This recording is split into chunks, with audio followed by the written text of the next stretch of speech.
Pati ang ating mga guest. Magandang hapon. May hapon sa tanan-tanan, no? Ito namang aking kasama si Chair Miro Kimbo ay waray-waray maupay nga kulop nga tanan. Mupay. So ikinagagalak naman nating narinig ang fifth SONA ni President Bongbong Marcos kahapon. At ako'y nagagalak dahil ito'y nagsentro kung saan ang layunin ay talagang maramdaman ng bawat Maria at Juan de la Cruz ang serbisyo ng gobyerno. Unahin natin dun sa social services. And of course, we congratulate Secretary Rex Gatchalian dahil hindi lang siya mabilis sumagot sa mga tawag, mabilis din makarating kapag may kalamidad, at mabilis umaksyon sa tawag ng pangangailangan ng ating sambayanang Pilipino. Kaya napakalaki ng naitulong ng ating Department of Social Welfare and Development. Sa larangan naman ng agrikultura, narinig natin mismo sa ating Pangulo na andun yung kanilang mga hinaing, lalo't-lalo na ang pinakamalaking challenge sa atin ay logistics. Andun yung toll-free, no, sa mga DA-accredited, direct and indirect directly affected na accredited na mga logistical support. Kaya yung pagdala ng mga produkto ng ating farmers papunta sa mga big cities, especially Metro Manila kung saan nandiyan ang market, may ibsan ang presyo. Dahil kapag tumataas ang mga logistical cost, nagiging pass-on or nagiging mahal ang produkto. Kakibat din dyan at ikinakatuwa natin yung kanyang mga announcements on tax relief. Kaya napaka-importante ng role ng ating chairman on Committee on Ways and Means dahil yung in-announce niya na tax relief dun sa income na 350,000 annually ba? Pasensya yung aking mga sulat. Yan.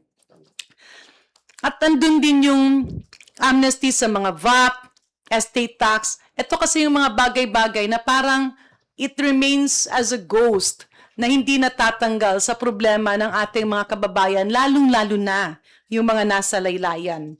Bilang doktor, ako na may talagang pumapalakpak ng todo nung narinig ko ang kanyang announcement na in-expand yung VAT-exempt medications. Sa pagkakarinig ko, more than 2,000 medicines would be added to the listing. Ito yung matatanggalan ng VAT. So imagine, 2,000 gamot na mawawala ng 12%, so that will actually contribute to the reduction of out-of-pocket expenditures. I also congratulate, of course, Dr. Edwin Mercado at na-recognize nga ng Pangulo ang efforts ng PhilHealth. As the President stated, 4.5 million Filipinos ang naka-avail na ng yakap.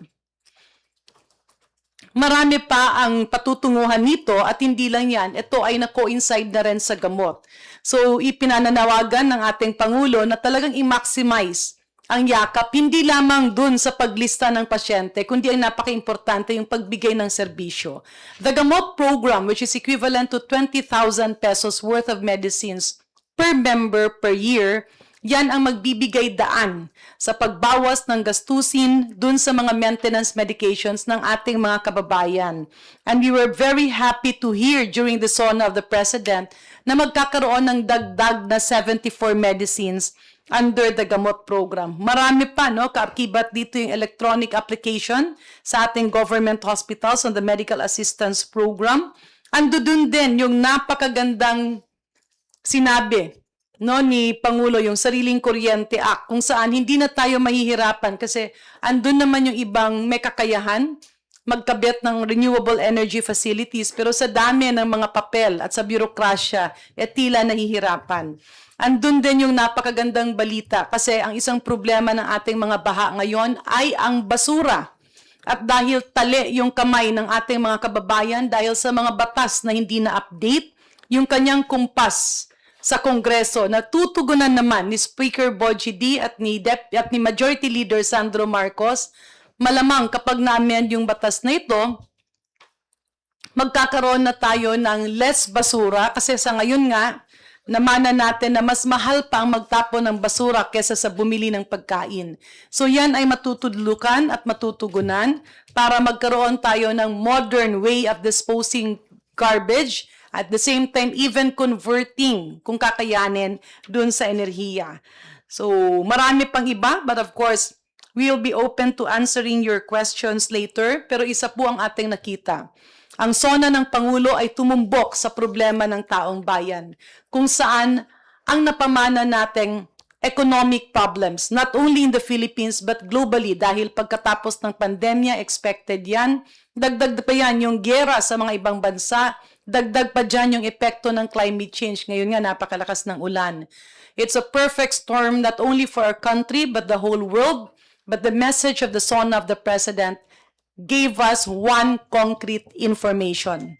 Nandyan ang gobyerno para maramdaman, maibsan ang problema ng lahat ng pangangailangan. Hindi man ito perpekto, but the government will there to cushion the impact of the economic crisis. Again, it's not unique to the Philippines. It's actually worldwide. Kaya napaka-importante na matugunan ng gobyerno ang mga pangangailangan para hindi maramdaman ng taong bayan ang malaking dagok. Maraming salamat.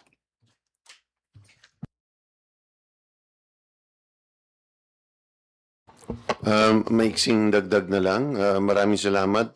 Nasabi na naman halos ni Deputy Speaker Janet Garin. Pero sa usapin po ng sa marami pong pinag-usapan doon, pero malaking bahagi nung pinag-usapan ng ating Pangulo ay ang usapin ng tax reform. Sa maiksing salita, yung ina-address talaga dito ay yung middle class na salaried workers natin, na ang tax exemption today is 250,000 and below, pero yan ay 2018 pa. So, sinasabi ng ating Pangulo na itataas natin ito to 350,000 na tax exempt para sa lahat po ng may sweldo. So, para sa simple lang, sa mga nakikinig, ano ha? Kapag ang iyong gross salary at ibinawas mo ang statutory deductions, meaning kung ikaw ay nasa private, ang SSS, ang Pag-ibig at PhilHealth, kung ang iyong sahod ay hindi aabot ng 350,000 sa bawat taon, ay wala ka nang babayarang buwis kahit piso. So today, 250,000 yon. So malaking pagtalon talaga at inaasahan namin napakaraming taong makikinabang dito na sa totoo lang bawat araw, bawat sweldo ay nakikita nila yung reduction ng o deduction sa payslip ng kanilang buwis ay binabayad. So nagdidesisyon ng Pangulo dito na effectively parang binibigyan ang ordinaryong mga manggagawa at pati ang middle class employees ng isang wage increase. Lumalaki ang kanilang net take-home pay pero hindi natin ito ipinapataw o inililipat ang burden sa mga employers. Kasi kadalasan, yun ang mangyayari. So alam ng Pangulo na ang pinagdadaanan din ng mga employers ngayon ay napakahirap considering itong ating oil crisis sa nakaraang 8 buwan. So imbis na ipataw ito o impose sa ating mga employers, sinasabi ng Pangulo, magsakripisyo tayo, humanap tayo ng ibang paraan para makakolekta tayo ng buwis, maging mas efficient tayo, pero wag natin ipataw sa mga ordinaryong manggagawa at sa ating middle class employees. So effectively, ang ating mga manggagawa will take home a much higher take home pay. Kung noon po ay ine-estimate po namin, sa totoo lang, akala namin is hanggang 330,000 lang ang pinakamalaking increase sa exempted sa income tax sa pagbabayad ng income tax. Dahil kapag sinubject mo to, kinumpute mo ang inflation ng 250,000 ng 2018 at kinumpara mo yan today, yan ay roughly around 328,000 lamang. Pero nagdidesisyon ng Pangulo na ipeg na natin sa 350,000 dahil maraming sa ating mga kababayan ay talagang nangangailangan ng tulong at ito yung isang pamamaraan is by making sure na ang bawat manggagawa mas lalaki ang iuuwi na net take home pay at the same time mas lalago ang negosyo at sa huli ay nagkakaroon tayo ng isang mas matibay, maunlad na ekonomiya para sa ating bayan ng Pilipinas. Maraming salamat po. Alright, bago po natin tanggapin ang inyong mga katanungan, just a friendly reminder, let's keep our questions brief and to the point para po marami tayong matakal kasi atin pa sila ng session mamaya. Unahin po natin si Vivian. Good afternoon, Kong Miro. Meron na po bang timeline yung committee po ninyo? Kailan po nakikita na may approve sa committee level itong mga panukalang tax relief measures and then sa plenary? So, tatlong bagay yung tax reform na mangyayari. So yung una, yung tax reform pagdating sa salaried worker o yung compensation taxes, na ito na nga yung tinataas to 350,000 yung fully exempted from paying, effectivity nito is January 1. Tiyak ako, it cannot be earlier because masyadong mahirap para i-unwind. Today, ang computation ng BAR, pati ang ating budget, ay dependent doon sa tax collection as computed on an annual basis. Ibig sabihin, lahat ng ating budgetary expense today ay dependent sa collection na expected natin up to the end of the year. So kung ba yan ay babawasan natin dahil nagbawas tayo ng taxes sa source ng ating taxes, ay makaka-apekto ito. At para mas simple para sa ating mga manggagawa. At ganun naman ang ginagawa in the past is we make it effective January 1. So, kinakailangan namin, yan effectively ang deadline, kumbaga. It cannot be later than that. So, dahil ito ay isang tax measure, nagsisimula lahat ang pagtitake up ng tax measure sa House of Representatives or sa lower house. Kasi hindi pwedeng i-take up ng Senate hanggat di tayo tapos on third reading. Pwede sila mag-round ng briefings pero they cannot take it up on plenary dahil malinaw sa ligang batas na lahat dapat nag-emanate from the House of Representatives. Ang tansya ho namin dito, base sa informal discussions with si Speaker Bogie D at saka kay Majority Leader Sandro, is ngayong Agosto tatapusin namin itong compensation as well as yung corresponding compensating taxes na ating gagamitin o i-impose or i-adjust para mabawi yung mawawalang pera because of the revenue loss na mangyayari dito. Pero yung isang aspeto na tingin namin kayang mas madaliin ay yung overall amnesty ng unpaid taxes. So yan, naniniwala tayo na hindi ito kailangan mag-antay ng January 1, is we'd like to pass it in the soonest time possible. Hopefully bago kami mag-break ngayong October ay magawa na natin ito dahil inaantay na ito ang estate tax amnesty, VAT, pati iba't iba pang taxes na hindi nababayaran para sila ay manumbalik sa ekonomiya at magbayad uli so that everybody gets a clean slate. So effectively that's our timeline. To clarify, sir, you're saying yung 350,000 na threshold by August, third reading, tapos na po sa Kamara. And ito pong mga amnesty tax, yung sa reduction ng VAT ay October, third reading ng House, tapos na. Yan ang ating timeline, yes. Okay. And then, sir, yung nabanggit ninyo yung revenue loss from these tax relief measures, saan po planong kuhanin? So sa tansya ng Department of Finance is around 50 billion ang mawawala doon sa pagtaas ng exemption to 350. At may pangalawang aspeto po dyan, yung pagtaas naman ng 13th month pay exemption. Kasi dalawang pag-compute ng taxable income mo kung ikaw ay salaried worker. Tinitingnan muna yung gross income mo. Kapag doon, ito total, ibabawas doon yung statutory deduction.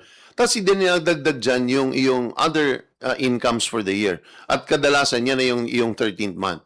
Pwedeng 13th month, 14th month, 15th month, service incentive, kung ano, anniversary bonus, iba-ibang tawag dyan. But any compensation that you receive outside of your regular paycheck, ang tawag dyan ay nakalump together yan as 13th month pay. Today po, yan ay exempted from paying taxes kung hindi kayo lalagpas ng 90,000. Pero ito po, i-adjust din po ito. From 90, gagawing 120,000 po ito. Kung total bonuses, wala po kayong babayarang buwis dyan.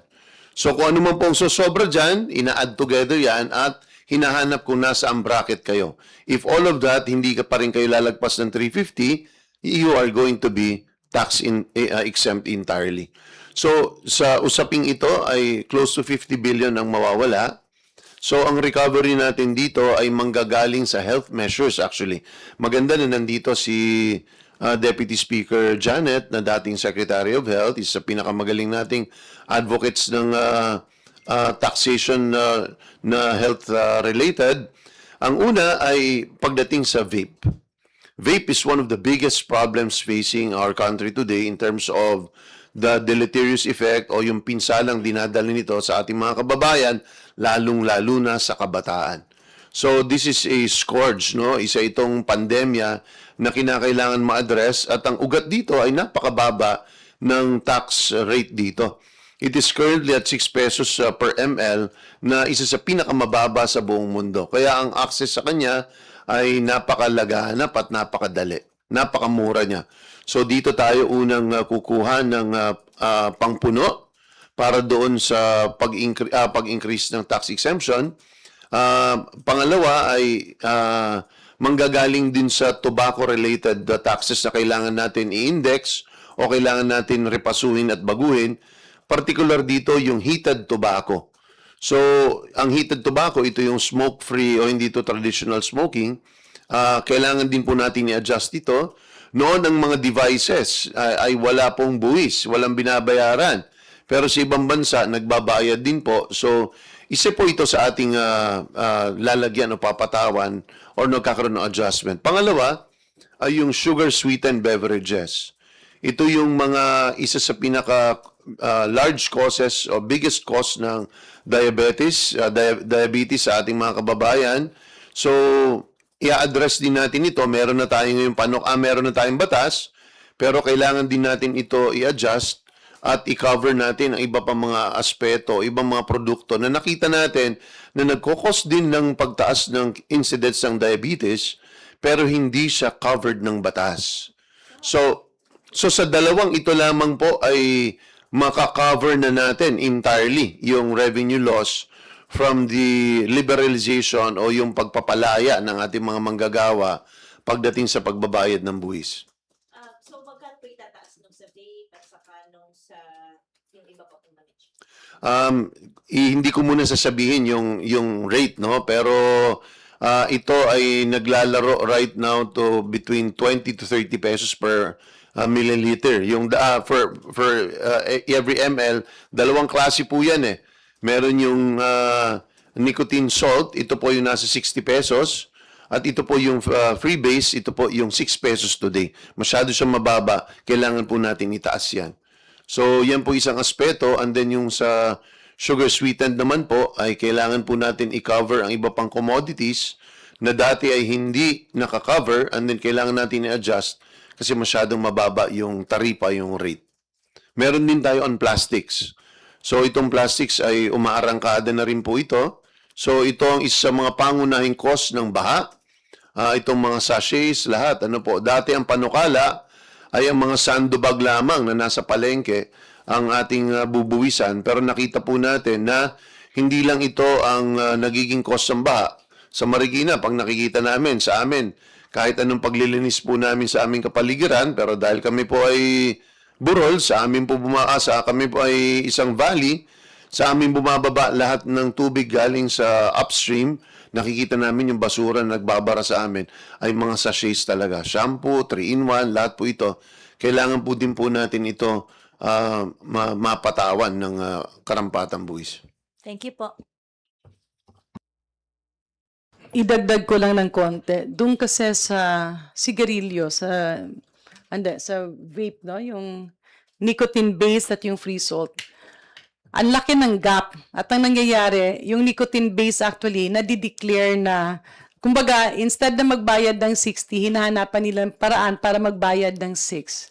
So the law was crafted in such a way na may pagtataguan para hindi madeklara o hindi magbayad ng tamang buwis. And dito nga kukunin ang idadagdag doon sa kalusugan at sa social services because lahat naman hindi lahat, pero karamihan ng insult sa kalusugan and the accompanying complications are all coming from that. All right, thank you, Vivian. We now hear from Kenneth. Ganda nga po. Sir, pa-clarify lang, bukod sa pagtataas nga, sa ceiling ng non-taxable income, ano pa yung ibang adjustments dito sa income tax tweaks? So, ang magiging adjustments dyan is, the most significant is yung talagang pagtaas ng bottom na salary na tax exempt to 350. Pangalawa is yung pag-adjust ng 13th month pay na ngayon ay 90,000 lang ang tax exempt. Gagawin niyang 120,000 na. So you're looking at a 25% increase in terms of benefit. Pangatlo ay nasabi na rin ng Pangulo ay yung pagtanggal ng minimum corporate income tax ng ating mga maliit na negosyante para mas standardized na, para mas hindi sila hirap because of MCIP, maraming mga negosyante mas nahihirapan pa para mas napaparusahan pa yung mga maliit na kumpanya. So, ito yung mga pamamaraan ng Pangulo na gusto niya, ang tax system ay nagbebenepisyo para i-encourage ang mga maliit na negosyante. At yung pangatlo dyan na tax reform is yung tax amnesty na malawakan. Sinubukan na ito dati pero medyo bitin siya, hindi talaga kina-cover lahat. Simple lang naman ang layunin ng tax amnesty. So pag pinag-usapan ang maraming mga taxes na hindi nila nabayaran, kahit gusto nila mabayaran ito, hindi ito nabibigyan ng karampatang aksyon dahil hindi rin armado ang BIR kung paano ito itatrato. So kadalasan, ayaw na lang nila mag-report, ayaw na lang nila magbayad kahit gusto nila dahil napakalaki ng penalties ang babayaran. So what the President is offering is a clean slate for many of these businessmen and individuals na hindi nakapagbayad ng buwis tulad ng estate tax na matagal nang nakatenga ang mga properties na in-inherit ng mga pamilya, hindi nila maibenta, hindi nila magawa ng productive use ito. So sinasabi ng Pangulo ay, ang gagawin po natin, aalisin natin yan at bibigyan ng amnesty para may isang standard rate na lang nababayaran ang ating mga kababayan so that they can come back into the system because anyway, wala tayong nakokolekta dyan, unproductive pa yung lupa o yung commodity, at least ngayon ay productive na, may kinita pa ang gobyerno. Sir, how could the changes dito nga sa income tax rate realistically stimulate a slowing economy? I think it's very very significant. You look at the GDP growth rate of the Philippines compared to the ASEAN for the first time. We are in the bottom half. We've always been in the top 3 or top 4 in the last maybe 16 years, no? But owing to the oil crisis, we've really been battered by it. So ito yung isang paraan para mas ma-engender natin ang ating ekonomiya. Simple lang naman eh. Yung tao, either yung pera na yon ay ibabayad mong buwis sa gobyerno, pagdating sa gobyerno, gagastusin ito ng gobyerno either in the form of infrastructure or in the form of health sector benefits or ayuda, o nagdesisyon ng presidente, wag na lang natin kolektahin, ibigay na natin sa kanila yan para ang taong bayan na magdidesisyon kung paano nila gagastusin ito. So, obviously, it will create growth in the economy because the expenditure is instant. So, imbis sa kinukolekta ng gobyerno at nagtatagal yan, dumadaan pa sa proseso, ito, hawak mismo ng pamilya, sila nagdidesisyon kung paano nila ito gagasusin straight and direct to the economy at sila mismo nakikinabang. So, malaking bagay ito. So, at least for the increase in the exemption. Then, pangalawa is yung pagkakaroon ng mas rationalized na pagbubuwis para sa mga maliliit na negosyante na itinutulak ng Pangulo is mas maraming mga negosyante ang papasok because ang gusto niya is he wants small business to have an easier time operating within the economy. Alam naman natin, more than 90% of businesses in the Philippines are MSMEs. So, pinapadali niya lang ito para mas madali ang framework at saka yung environment kung saan sila mag-ooperate para mas marami pa ang ma-encourage na magnegosyo. Dagdag ko lang ng konti. Pag sinabi kasing 350,000, no, yung cut-off ng annual income na tax-exempt, that would translate to around 29,167 pesos. So imagine ilang mga empleyado nun ang masasakupan. Ito namang ating mga maliliit na negosyante and even the investors, kaakibat kasi ng kanilang kagustuhang magnegosyo, tinitingnan nila yung labor cost.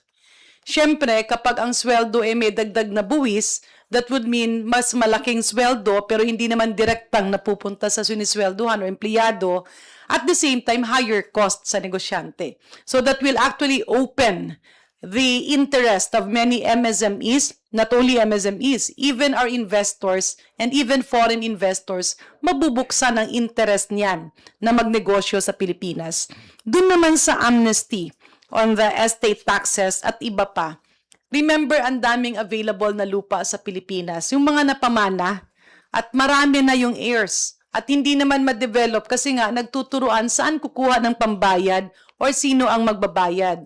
With that amnesty, matutuldukan yung turuan sa pamilya kung sino magbabayad, either maibebenta nila yon at magkakaroon ng negosyo or paghati-hatian nila yon at mapagtatayuan ng kanya-kanyang negosyo. Again, those will all redound to an improved economy on the Philippines. No? Kasi maliliit lang yan, pero kung isuma total mo yan, napakalaki ng contribution yan sa ating bansa.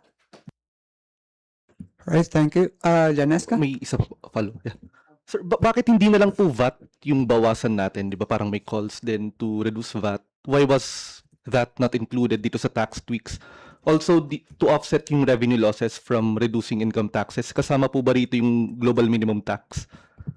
Kasama yung global minimum tax, hindi ko siya masyadong gusto pag-usapan kasi napakahaba at well, yung global minimum tax is really our way para itong marami sa ating mga multinational companies o mga kumpanya na meron 500 million na up na revenue na nakukuha, ay gusto natin na imbis na magbayad sila sa ibang bansa, magbayad sila dito sa atin dahil dito naman nila kinikita yung kanilang profit from the operations in the Philippines. So that's really the general thrust, is that instead of paying in their national jurisdictions where they're actually allowed, ang gusto sana natin is dito sila magbayad, lalo na kung dito nanggagaling yung pinagkakakitaan nilang activities. So sa VAT, patuloy na pinag-aaralan yan ng Department of Finance, pero huwag natin kakalimutan, ang VAT is the biggest source of tax revenue. So kapag yan ay, right now, effectively, ang ating VAT rate is, although it's at 12%, in reality, it's less than 9%. Dahil sa dami ng exemptions natin dyan. Lahat ng raw food or unprocessed commodities, walang VAT yan. Punta ka sa palengke, punta ka sa grocery, basic commodities sa kinakailangan mo, walang VAT yan. So, pinag-aaralan. In fact, sinabi ng Pangulo na kung po pwede pag-aralan ng VAT pagdating sa systems laws na kailangan matanggal na rin yan. Pero tingin ko yung next step dyan is tingnan natin anong areas na pwedeng without reducing VAT necessarily, saan tayo pwedeng makareduce ng epekto nito sa ating mga kababayan. Ang isa dyan is high time na rin talaga pag-aralan at itutulak din natin na ang VAT sa kuryente ay hindi siya ipataw sa every stage ng the electricity process. Right now kasi, alam niyo naman natin lahat, ang kuryente may tatlong hakbang. Generation, dun sa power plant, yung pag lumalabas siya, transmission through Transco, and then sa dulo ay distribution through Meralco. Kung Metro Manila tayo, no ha? Sa bawat step po na yan, na isang transaction, nag-i-impose tayo ng 12%. So, sa bawat transaction dyan. So, pagdating sa dulo, sa consumer, binabayaran niya lahat yon. So, ang gusto natin is, the rational way to really impose VAT is, impose lang natin siya dun sa generation side kapag pinoproduce yung kuryente. Pero kapag yan ay lumatay na at dumating doon sa consumer, iisa't iisang produkto lang naman eh. So, bakit 3 beses natin pinapatawan ng VAT?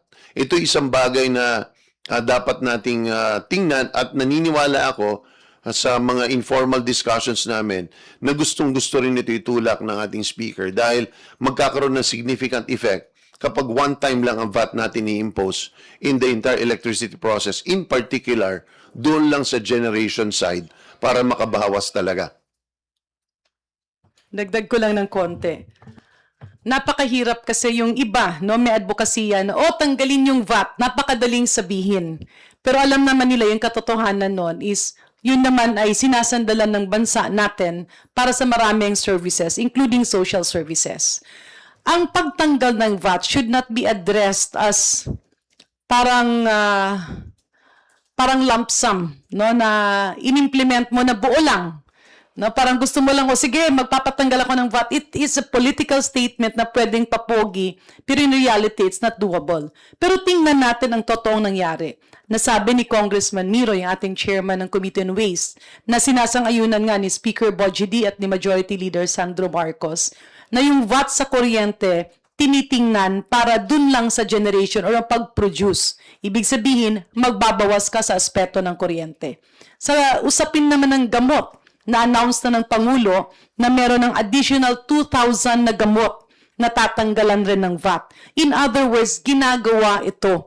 Pero hindi lang na parang shotgun principle kasi hindi yun doable at napaka-imposible nun. Para kang pinagtatrabaho pero hindi ka siniswelduhan. Ganun ang mangyayari. So it's not a shotgun solution if we talk about VAT, pero dun ka magbabawas sa talagang may impact at pangangailangan ng bawat Pilipino. Kuryente, gamot, ibang pagkain, mga produkto sa agrikultura, yung pamasahe ng pangkaraniwang tao, pero yung dun naman sa ibang items na talaga namang dapat lagyan mo ng VAT para dun ka makabawi, ibabalik mo rin naman yan kasi sa tao sa daan ng edukasyon, infrastruktura, social services, at iba pa. Alright, Leonesca. Clarification lang, sir. Yung revenue loss kasi dito sa mga tax reform, I understand it stands at 40 to 50 billion. So, you are saying na mako-cover yung 40 to 50 billion nung sa vape, sa sweetened beverages, and sa plastics? Would that be correct? Tama po. Among others, yes. So, linawin ko lang, Lenesca, is ang malinaw dito is we will take up one entire package. Hindi natin iti-take up lang yung compensation exemption, meaning yung 350. Lahat yan, iisang bill ang ating iti-take up. Kasama dyan yung iba't ibang reforms, katulad ng mga sinasabi natin, na katulad ng VAT, na sa kuryente, etc. lahat, sa iisa lamang na package. Hindi siya magiging panaka-naka. So, lahat, like in anything that we do, gusto natin always revenue neutral. Ibig sabihin, kapag nagbibigay tayo ng benepisyo, ng isang pagpapaluwag sa ating mga ordinaryong mga manggagawa, ay kailangan natin siyang bawiin elsewhere. Kasi pag hindi natin siya nahanapan ng pampuno, in the end, kapag bumaba ang revenue ng gobyerno, wala tayong pantustos para sa ating mga ospital, para sa ating mga health centers, magsasuffer ang serbisyo. Pag nagsuffer ang serbisyo, sabi ko nga, maswerte ang manggagawa, tumaas ang kanya na take-home pay, pero kung magkasakit siya, wala siyang matatakbuhan. Baliwala yung kakarampot na natanggap niya kung napabayaan natin yung mga serbisyo ng gobyerno. So, kailangan natin i-balance yun. So, ang pamamaraan natin dito ay gamitin natin two birds with one stone actually. Yung panggagalingan natin ng dagdag na revenue are all health-related. Ibig sabihin, gusto natin i-adjust o magkaroon ng tax ang mga behavior na ayaw natin. Paninigarilyo, pag-vape, pag-inom ng mga soft drinks at saka iba't ibang mga inumin na nakakapinsala sa kabataan lalo na at nakakapinsala sa environment ang mga plastics. So, talagang yun ang kailangan natin gawin. Okay, thank you, Leonesca. Lance, it's your turn. Hello po, good afternoon, Lance po. Kay Kong Miro po muna kasi yung question ko lang naman po, simple lang. Would you say that this would compensate the calls for legislated wage increase? Kasi you've mentioned po kanina, in effect, itong higher income tax exemption ay parang wage increase na rin dahil higher yung take-home pay. Yung hinahanap po ng ilan sa mga kababayan natin kahapon na yung update sana dun sa legislated wage increase. So ano pong take nyo dun? Bahagi siya, effectively, kasi magiging wage increase siya because sabi nga natin, hindi mo pinipinsala ang employer o ang negosyante, pero mas lalaki ang kanyang net take-home pay simply by reducing the taxes. And in fact, in this case, practically eliminating, gawin mo zero, yung tax para doon sa mga ordinaryo mga manggagawa. Merong isang aspeto dyan, ang tinatarget talaga dito are yung ordinary workers at saka middle income employees na madalas napapabayaan. Ito yung sektor na hindi nakakatanggap ng ayuda. Ito yung sektor na parating napapabayaan pero tinatamaan tuwing may economic crisis pero parati silang hindi nakakasama. So ito yung pamamaraan ng gobyerno, ng ating Pangulo para magkaroon sila ng direct benefit, mismo sila ang hahawak doon sa benepisyong yon. And sir, would you say na this is revenue neutral compared to having a legislated wage increase? Well, it's not going to be revenue neutral on its own kung ito lang kasi halos 50 billion nga ang mawawala. So, magiging revenue neutral lang siya kapag i-take up natin siya with other compensating taxes or adjustments na reasonable at napapanahon. So, sinasabay natin yon, no? Ha? So, at pangalawa is ginagawa natin ito not at the expense of the private sector o ang kanilang mga employers o mga negosyante. Natingin ko yun ang pinakamabigat. Ayaw natin na nakikinabang ang mga manggagawa, pero napipinsala naman ang mga negosyante. Dahil kung walang negosyante, wala rin magiging manggagawa. So we want them to benefit at ang nagsasakripisyo dito effectively is ang gobyerno. Thank you, sir. One lang po kay DS Garin. I would just like to shift to another topic because kahapon po may panayam po si VP Sara sa The Hague, Netherlands about the SONA of the President. Yung una niya pong sinabi, hindi raw po siya nanood ng SONA at wala siyang balak basahin yung summary dahil aksaya lang daw ito sa oras ng mga Pilipino. Number 2, duda daw po siya doon sa sinasabi ng Pangulo na makukulong si dating House Speaker Martin Romualdez. How do you respond to these claims po or statements of the Vice President after the SONA? Karapatan niya yon at nirerespeto natin yon. Subalit kapag ikaw ay tunay na Pilipino, sang-ayon ka man o hindi, sa sasabihin ng Pangulo o sino mang leader ng ating bansa, ay dapat mong pakinggan. Why? Because you need to get involved. Why? Because you are part of government. Aksaya ba siya ng panahon? Hindi. Kasi pinapakinggan mo at titingnan mo saan ka ba pwede dito makatulong. Ikaw man ay opisyal o ikaw man ay pribadong sektor. Dahil lahat yan, regardless of who we believe or what our political affiliation is, ang importante doon, isa ang iniisip natin, ang Pilipinas. Now, on the issue of former Speaker Martin Romualdez, no, with due courtesy, napakahirap kasi na mananaig, no? Kunyari, galit ka sa isang tao, o dapat makulong yan dahil galit ka, babalik kasi yan dun sa ebidensya. Let us leave it to the courts. Hindi ko nabasa kung ano yung reklamo, hindi ko rin alam, no, kung ano yung mga nakasaad doon, pero ang isandal natin sa mga nauukulang ahensya. Let us leave it to the courts to decide based on evidences at habang at the same time kami naman sa lehislatiba ay ginagampanan yung aming tungkulin. Thank you po. Alright, Jonathan, your turn. Kong Kimbo, kaya po ba by August yung sinasabi ninyong matatapos ninyong yung tax reform bill para dito? Naniniwala ako na kaya kasi tinitingnan na namin next week magkakaroon habang kahit wala pa yung bill ay magsisimula na kami ng briefing on Tuesday. So kahit magkaroon kami ng 2 hearings every week ay para mapakinggan natin yung affected sectors kasi sa usapin naman ng on the salary worker side, wala namang kokontra doon kasi makikita naman natin. Pangalawa, ang DOF mismo supportive dito. Dati kasi hindi supportive ang DOF, kaya hindi ito, hirap tayo maipasa.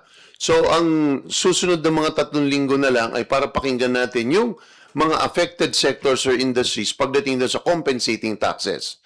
Meaning yung mga nagpo-produce ng vape, nagpo-produce ng mga sugar-sweetened beverages, yung mga nagpo-produce ng plastics, yan po yung ating mga pakikinggan. So, naniniwala tayo na kakayanin natin within the month of August. August, lusot na sa Kamara or sa committee level lang? Ako sana lusot na sa Kamara.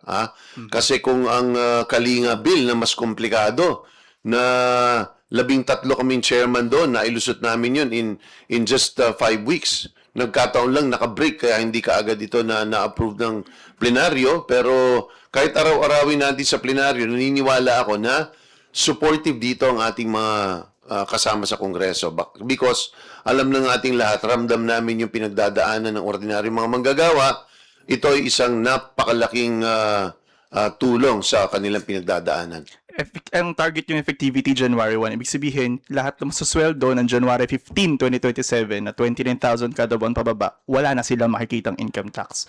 Para lahat doon sa kumikita ng at least 350,000 as gross income, less yung kanilang statutory deduction, pag hindi kayo lumalagpas doon. In fact, pwedeng yung 380,000 yan eh. Pero kapag ibinawas mo yung statutory deductions, halimbawa ng GSIS, SSS, exempted na kayo, effectively, yes. Tatlo po yung binanggit yung dadagdagan ng buwis: vape, sweetened beverages, and single-use plastic. Ang automobile tax kasama rin ba sa kinukonsidera po ninyong dagdagan? Kasama po yun. Ang isa po dyan, kung if my memory serves me right, is yung mga pickup trucks. Na dati po ay in-exempt po yan nung train. Lahat po may excise tax ang lahat ng sasakyan, pero ang pickup truck ay hindi nasali. So isa ito sa mga papatawan. Kung di po ako nagkakamali, no ha? Pero ang malinaw dito, yung electric vehicles ay patuloy itong susuportahan natin kasi ito ang tulak ng ating pamahalaan at ng Kongreso para hindi tayo maging reliant pagdating sa ating transport sector. Basta dun sa automobile may adjustments. I'll just get back to you on what specifically that is. Pero isa ito sa kikilusan. Thank you, sir. Kay Kong Janet, kamusta ang moral ngayon ng mga kongresista? Lalo, kamusta po yung moral ngayon ng mga kongresista after sabihin kahapon ng presidente na si dating speaker sasampahan ng patong-patong na kaso? Tapos, meron pa isang kongresista na sinampahan na rin ng kaso ng ombudsman sa Sandigan Bayan. Ano po yung naririnig ninyo na pag-uusapan ng mga kongresista po ngayon? Again, lahat yan nasa hukuman, no? Or I'm not sure if it's before the ombudsman at alam ko dun sa ating isang kasamahan ay nasa sandigan na nga. Now, be that as it may, syempre may kanya-kanyang rason yan. Narinig naman natin yung statement no, ng ating former speaker. Sinabi niyang haharapin niya ito ng buong tapang at iprove niya. I believe these are the best venues where our former speaker and some of our colleagues can best defend themselves. Napaka-importante nung maipakita nila sa korte kung meron man or wala mang kasalanan. So, sa mga kasamahan, syempre natural lang yon. Pag may kasamahan ka, human as we are, andun yung konting kirot sa ating puso. Ngunit nirerespeto natin ang proseso, nirerespeto natin ang sistema. We need to move on because a bigger stake is on hand, and that is delivering for our people. Okay, thank you. We have two more. Let's keep it short kasi pupunta pa sila atin pa sila ng session. Ann, your turn.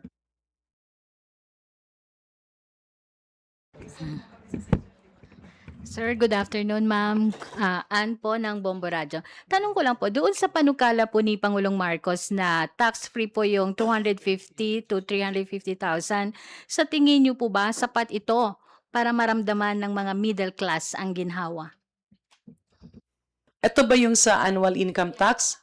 Po, ma'am. Malaking bagay, no? Kasi, syempre, marami sa ating mga kababayan, yung middle income, ilan sa kanilang bahay ang sumisweldo ng below 30,000, no? Hindi ito minimum wage earners. So, talagang mararamdaman mo yun. Kasi yung income tax na yun, na napupunta sa buwis, technically, parang hindi mo na i-remit sa gobyerno at ibabalik ng gobyerno sa iyo through services. Technically, hindi ka magbabayad ng buwis, gagamitin mo yan sa iyong pangangailangan, ibibili mo ang pagkain, ibabayad mo sa tubig at ano pang pangangailangan. Malaking ginhawa yon. Idagdag ko lang pala, if you look at the program, the statement of the President, sinama niya dyan yung logistical cost, yung mga toll. Sino-sino ba yung i-exempt? Sino-sino ba yung hindi na magbabayad? And all of these are related to food, agrikultura. So again, bababa yan na kapag merong gulo sa ibang bansa, yung expected na pag-angat ng presyo, makukusyon. Na-mention din, di ba, yung kakatanong ko lang kay Chairman Miro, yung mga EV, yung electric vehicles. Marami pa kasi ang hindi nakakaalam. The President is pushing for that, and those are also tax-exempt. In fact, marami rin yung mga related sa renewable energy, hindi rin yan pinapatawa ng buwis. At kapag merong ganyan sa isang establishment, bababa ang cost ng kuryente, even among public markets. So, dalawang bagay yung buwis, no, na binibigyan ng tax relief ng Pangulo, na first is on the salaried workers, so yung compensation workers, na kumikita ng sahod. Ito yung kumikita ng sahod ng 1530 na members ng SSS lahat. So, marami dito na today nagbabayad ng buwis ay hindi na magbabayad ng buwis. We don't have the exact number of how many employees are we talking about, pero sa initial tansya namin dyan, abot ng halos 900,000 yan, na pamilya na makikinabang kaagad dahil dati may buwis, ngayon effectively wala na. Pangalawa, ay yung mga dating nung 2018 dahil 250 ang sweldo or below, pero dahil tumaas ang sahod din, lalo yung nasa gobyerno. Kung dati, halimbawa, ang isang salary grade 11 na teacher sa DepEd ay hindi nagbabayad dati ng buwis, pero dahil sa legislated or regular increase ng sahod nila sa gobyerno, sila ay pumasok na doon sa may nagbabayad ng buwis dahil umakyat na yung kanilang sweldo.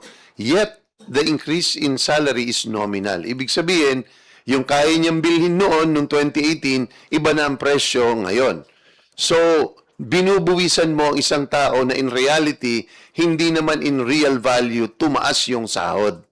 So, ang sinasabi ng Pangulo dyan is, ibalik natin sa 2018. Kung ikaw noon ay itong klaseng guro, ikaw ay ganitong klaseng clerk, ikaw ay ganitong klaseng middle-level officer sa gobyerno, and wala kang tax na binabayaran ng 2018, sa tax adjustments natin na gagawin na ito, dahil sa pagtaas, nagbayad ka na ng buwis, ibabalik ka namin uli doon sa tax-exempt status.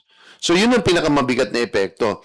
Doon naman sa MSMEs, yung pag-aalis ng minimum corporate income tax, mas napapalaya. Marami, sari-sari store, bakery, mga maliliit na negosyante, mas malaking binabayaran nila because of the minimum corporate income tax structure na unintended yung consequence. So, dati gusto silang palayain, mas maliit, pero effectively because of the tax system, nalulugi sila. So, ngayon, ang ginagawa is, papasok ka na lang doon sa ordinary corporate income tax. So, effectively, maraming hindi na magbabayad ng buwis because may exempt sila dahil wala silang practically kinikitang net income or kung ano man ang kinikita nila ay napakaliit such that magiging exempt sila from tax. So yun po yung mga gustong gawin ng Pangulo pagdating dun sa reduction ng income taxes. Bernard, return. Good afternoon. Kong Miro. So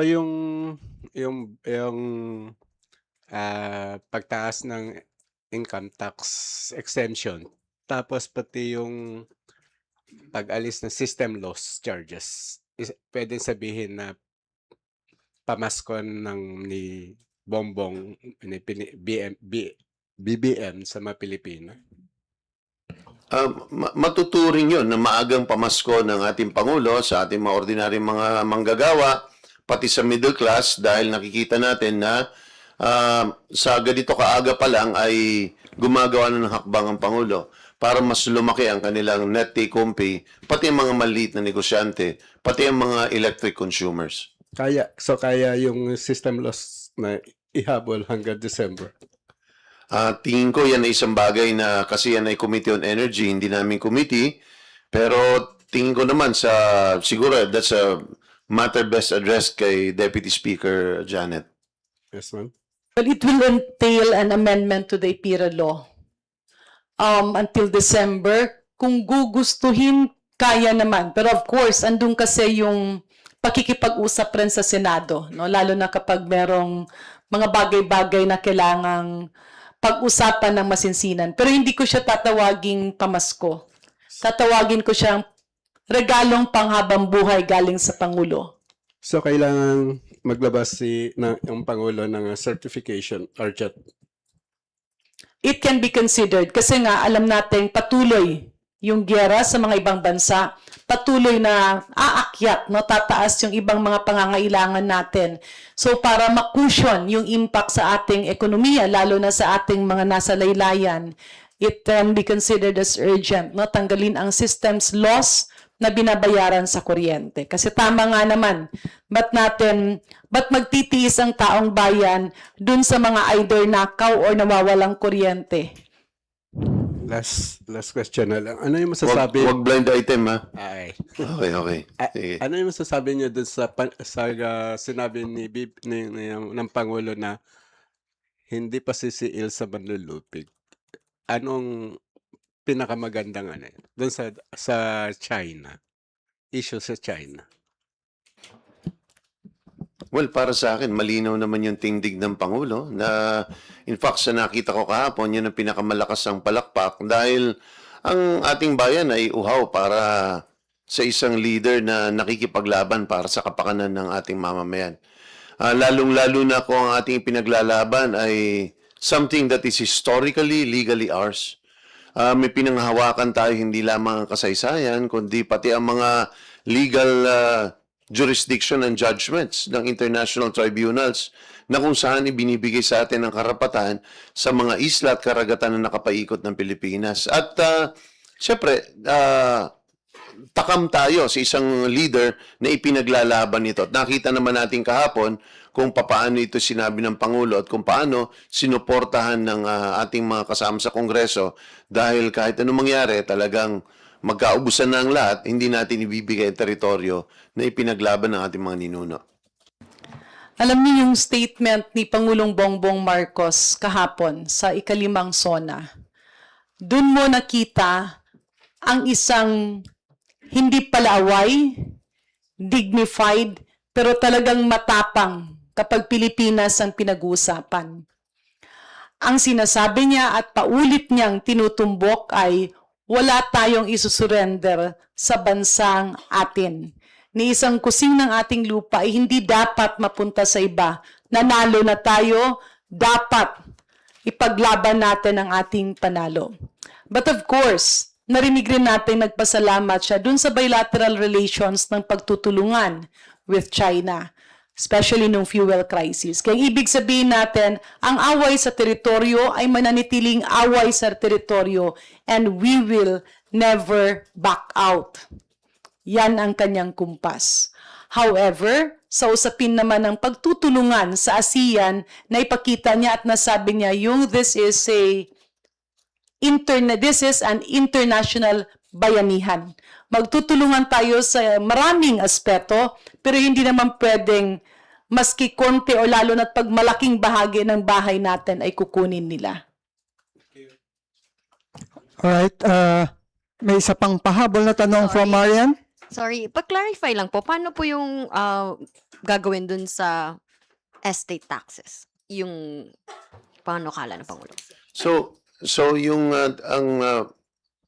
ang panukala na inaantay natin ay pagdating sa ang tawag natin doon is amnesty or parang condonation, binubura lahat ng interest at saka penalties pagdating sa mga taxes na hindi nababayaran ng isang individual o isang korporasyon para sila ay makapanimula na uli na magbayad. Kasi right now, nagiging push and pull, nagiging dahilan pa ito para maharas ang marami sa ating mga negosyante. Pero in the end, wala rin nakokolekta o di kaya kung may nakokolekta, hindi natin nakikita sa libro ng gobyerno. So, sinasabi ng Pangulo is, let's start with the clean slate. Bigyan natin ng opportunity yung mga gustong magbago o yung gustong magbayad para makapagbayad. Pero magandang katanungan, Marian, dun sa estate tax kasi kakaibang estate tax, no? Ito yung napag-usapan na natin kanina, marami sa ating mga kababayan ay hindi ito nagkakaroon ng arrears sa estate tax dahil walang may gusto magbayad sa mga magkakapatid o sa mga magpipinsan na nagmana ng isang ari-arian. So, ang gusto natin dito is, ako ang personal position ko na matagal ko nang ipinaglalaban at ito ang opportune time kapag itong entire tax overhaul package na ipipresent ng executive ay dito natin isisingit na sa totoo lang practically we need to abolish estate tax. Dahil ang estate tax, ang nangyayari ho dyan is nagiging balakid siya para ang mga ari-ariang minana ay lalo pang natatali dahil walang may gustong magbayad ng estate tax. Ang pagbabayad ng estate tax, kailangan nagbabayad ka dyan kung hindi ako nagkakamali within 30 days from the time namatay or within 60 days, napakaiksi ng panahon. At habang hindi mo nababayaran, kumikita ng penalties yan, lalong tumataas at tumataas. Ang sinasabi natin dyan is, dapat taasan natin. Ibig sabihin, hindi natin pwedeng pakawalan yung mga ultra-rich na may minamana kapag sila'y kumikita. Sa ibang bansa, ang value ng ini-impose lang estate tax ay more than 100 million pesos ang equivalent. In fact, in others, it is 500 million pesos. Kasi kung mayaman ka talaga, may in-inherit kayo, magbayad kayo dyan kasi ultra-rich kayo. Pero ang philosophy natin is, huwag tayo mag-impose ng estate tax sa ordinaryong mga pamilya or even sa middle class. Bakit? Kasi pag nailipat yan sa pangalan nila, ibebenta at ibebenta din yan, magbabayad din yan ng capital gains tax. So, ibig sabihin, imbis na nababara siya doon sa estate tax, bayaan mo siyang imana nila ng walang bayad, pero ibebenta din nila yan, makakakolekta din ng gobyerno in the form of capital gains tax na equivalent ang rate sa estate tax. So facing today na wala ka nakukolekta, mas mabuti pa yung ibigay mo na yan sa mga eredero, sila din mismo ibebenta nila kasi wala naman may gusto dyan eh. Or if at all gusto ng isang heir mapunta sa kanya, bibili niya iba, magbabayad siya ng capital gains. That way, napapalaya natin yung lupa, nagkakaroon siya ng productive use. Pangalawa ay nagbabayad ng buwis, may nakokolekta tayo. So, sa kahit anong aspeto, sa tingin ko na napapanahon na talagang itaas natin ang estate tax exemption to at least 100 million pesos ang worth ng estate. Alam mo, tama si Chair. Because if we laymanize it, ang tawag namin doon buwis ng pagkamatay. So, tutok na lang tayo doon sa buwis ng mga nabubuhay. Because ang daming idle lands hindi nagagamit at hindi makausad-usad dahil lang sa problema. Now, if President Bongbong Marcos will provide the solution to this, at medyo nasabi niya yung amnesty, pero kung ito ay i-institutionalize, natatanggalin siya, magiging malaking, it will be a big removal ng isang barikada na matagal na nagiging deterrent, hindi lamang sa mga may-ari ng lupa, sa kanilang mga heirs, sa mga maliliit na negosyante, at sa pagpasok ng ibang investors. Last na lang po from my end. May Supreme Court ruling po back in 1999 na ordering Marcos heirs po to pay yung principal amount of 23 billion pesos in estate tax. Final and executory po yun. Lumobo yung unpaid estate tax at 203 billion pesos due to penalties and surcharges. Paano po ito?